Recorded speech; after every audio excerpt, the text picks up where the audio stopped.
Hi, here's the team shaking shrek, and today we want to discussing about the problem caused by the fatigue driving in the traffic safety issues.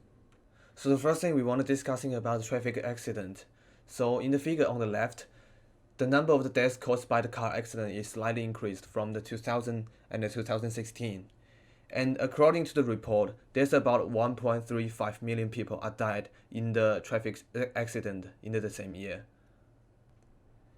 There have many reasons that may cause the traffic safety issues, such as the speeding, overloading, and drunk driving. And the reason that we chose the fatigue driving is because there is only few laws all around the world that can relevant with the fatigue driving. And this is always hard to determine whether a fatigue driving is included in a car accident. And because of the lack of relevant law, that may cause the driver ignore the fatigue. So there is a study found that in the Queensland, lots of drivers are likely to drive more than 2 hours without a break, and only 35% of people stopping for a break every 3 hours, and there's 20% of drivers that driving for 4 hours or more. So in stakeholders, our main target group is the drivers, but we are not designed for road drivers. We are designed for the people who drive for a long period of time, such as the bus driver or the truck driver or the taxi drivers, and for the people who leaving home early or return home late, such as the normal workers or the student. And who can benefit from? We can include like the driver and driver occupation related companies, or the passengers or pedestrians, and the car insurance companies. And then is our conceptual model. In here, we want to create a system that can detect the fatigue and solve the fatigue. So our idea is that facial data analysis system, which we can use automatic facial expression analysis software to collect facial data, such as the eye line and head level or the frequency of the eye blinks. And then in here, we will classify the fatigue driving into different levels and then to judge the degree of the fatigue. And after we detect that the driver is in the fatigue driving state, we have the remind part to let the driver know that he's in the fatigue driving. The first one is the Q&A function.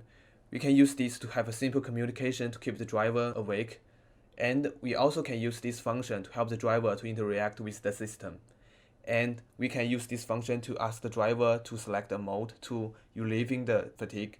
And then is the seat vibration mode, which the driver can set the intensity before he's driving, and then we can use this function to remind the driver that they are in the fatigue driving states. And then is the modes that can relieve the fatigue driving. The first one is the spray mode. In the online resource, we found that splashing cold water on the face can help to refresh and stimulate the senses.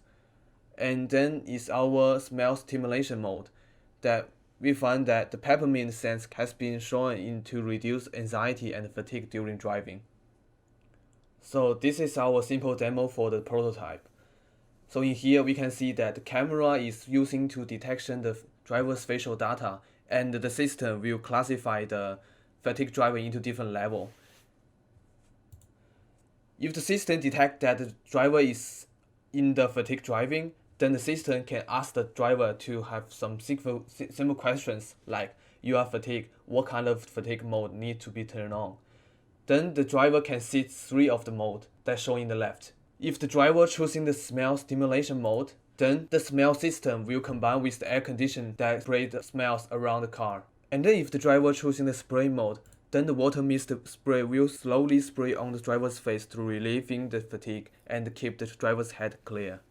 If the driver choosing seat vibration mode, then the system will activate the vibration to remind the driver that they are in the fatigue driving. But this is periodically, such as we can have one remind at each of 10 minutes. Then if the system finds that the driver's fatigue driving status has been reduced, so the system will back to the detection mode. Or if the driver's fatigue level has exceeded the maximum level of the fatigue, then the system will search for the nearest rest area to let the driver to take a rest. So that's all of our prototype. And then this is our reference list. If you want to know more about our stakeholders or the conceptual model or the prototype, you can go to the proposal report to see the details. Thank you.